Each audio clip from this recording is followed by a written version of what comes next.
भारत के एक छोटे से गांव का नाम था धर्मपुर। ये गांव शहरों की चमक दमक से दूर, मिट्टी की खुशबू और मेहनत की पहचान से जुड़ा हुआ था। यहाँ के लोग सीधे सादे थे, लेकिन समय के साथ हालात बदल रहे थे। इसी गांव में रहता था रामू, एक साधारण किसान मगर असाधारण सोच वाला इंसान। रामू की सुबह हमेशा सूरज से पहले होती थी। मुर्गे की पहली बांग के साथ उसकी नींद खुल जाती। वो अपने कच्चे घर से बाहर निकलता, ठंडी हवा में गहरी सांस लेता और आसमान की ओर देखकर कहता, हे भगवान, आज भी मुझे ईमानदारी से काम करने की ताकत देना। घर के एक कोने में उसकी माँ की पुरानी तस्वीर टंगी थी।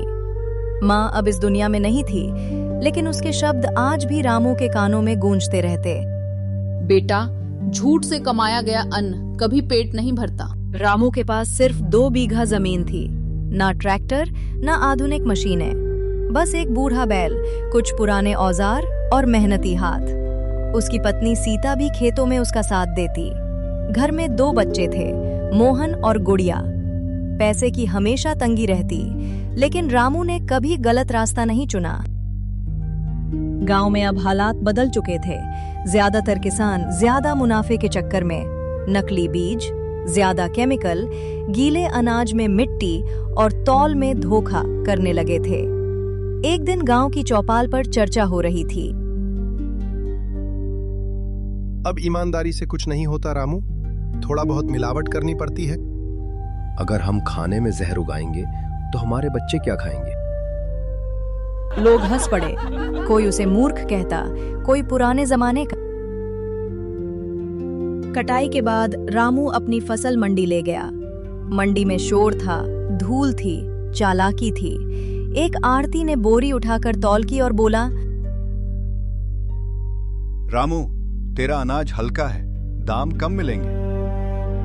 रामू जानता था कि तौल में धोखा हो रहा है, लेकिन उसने चुपचाप कहा, भैया सही तौल करो, मेरी मेहनत कम मत आकी है। आढ़ती हंसते हुए बोला, सब किसान ऐसे नहीं सोचते, थोड़ी नमी मिला लेते तो फायदा होता। रामू ने साफ इनकार कर दिया। उसे कम दाम मिले, लेकिन मन साफ था। अगले साल हालात और खराब हो गए। बारिश नहीं हुई, खेत सूख गए, घर में अनाज खत्म होने लगा, बच्चे भूखे सोने लगे। सीता की आंखों में आंसू थे। सीता, रामू कब तक ऐसे चलेगा? सब लोग गलत करके भी खुश हैं। रामू ने बच्चों को देखा, फिर जमीन को। उस रात उसे नींद नहीं आई। उसी रात गांव का सबसे बड़ा दलाल हरखू आया। रामू, एक मौका है, सरकारी गोदाम से अनाज निकालना है। तेरा नाम साफ है, कोई शक नहीं करेगा। एक रात में इतना पैसा कि जिंदगी बदल जाए। रामू के हाथ कांप गए। ये उसकी जिंदगी की सबसे बड़ी परीक्षा थी। पूरी रात रामू सोचता रहा, माँ की सीख, बच्चों का भविष्य और अपना जमीर। सुबह होते ही वो तहसील पहुंचा और सब सच बता दिया। दलाल पकड़ा गया। गांव में हड़कंप मच गया। कुछ दिनों बाद सरकारी अधिकारी गांव आए। उन्होंने रामू से कहा, देश को ऐसे किसानों की जरूरत है। रामू को सरकारी सहायता, बीमा योजना, उन्नत बीज, सीधी खरीदी, सब मिला। धीरे धीरे रामू की खेती सुधरने लगी। अब उसकी फसल सही दाम पर बिकती। गांव के लोग सीखने आने लगे। एक किसान,